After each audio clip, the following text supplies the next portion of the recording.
Hi ஹலோங்க எல்லாருக்கும் மதியம் வணக்கம். காலையில் பார்த்திங்கன்னா மீன் எடுத்துகிட்டு வந்தோம். மீனும் இறாலும் எடுத்துகிட்டு வந்தோம்.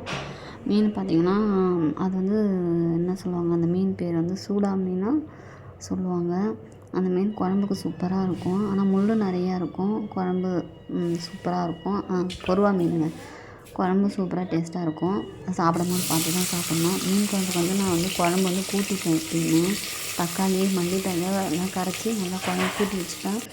அதுக்கப்புறம் வெங்காயத்தை நல்லா வதக்கிட்டு அதுக்கப்புறம் கூட்டின குழம்பு எடுத்து எனக்கு அப்படி வச்சா பிடிக்கும். டேஸ்ட்டாகவும் இருக்கும். தக்காளி கரைச்சி வச்சா டேஸ்ட்டாகவும் இருக்கும். அதுக்கப்புறம் குழம்பு சேர்த்துருவேன். குழம்பு சேர்த்து குழம்பு நல்லா கொதிக்கட்டும். நம்ம போய்ட்டு மீன் வந்து க்ளீன் பண்ணணும். இன்னும் க்ளீன் பண்ணாமல் இருக்குது. அந்த குழம்பு கொதிக்கிறதுக்காட்டியும் நான் போய்ட்டு மீன் க்ளீன் பண்ணிட்டு வந்துடுவேன். பார்த்திங்கன்னா மீன் க்ளீன் பண்ணியாச்சு, இறாலும் க்ளீன் பண்ணியாச்சு. குழம்பும் நல்லா கொதிச்சிருச்சு வரத்துக்காட்டியும். சில பேர் என்ன பண்ணுவாங்க, மீன் கழுவிட்டு தான் குழம்பு கொட்டுவாங்க. நான் குழம்பு கொதிக்க வச்சுட்டு போய்ட்டு மீன் கழுவுவேன். ஏன்னா அதுக்குள்ளே குழம்பு கொதிச்சிரும், ரெடி ஆகிடும்ன்ட்டு.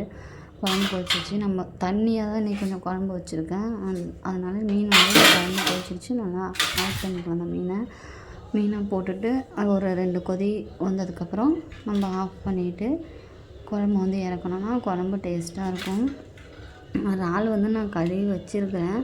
இப்போ செஞ்சால் செய்வேன், இல்லைன்னா சாயந்தரம் ஈவினிங் கூட செஞ்சுக்கலான்னு விட்டுட்டேன். எப்படி இருக்குன்னு தெரில. செஞ்சால் அந்த வீடியோவும் போடுறேன் பாருங்கள். வீடியோ பிடிச்சிருந்தா லைக் பண்ணுங்கள், கமெண்ட் பண்ணுங்கள் ஃப்ரெண்ட்ஸ்.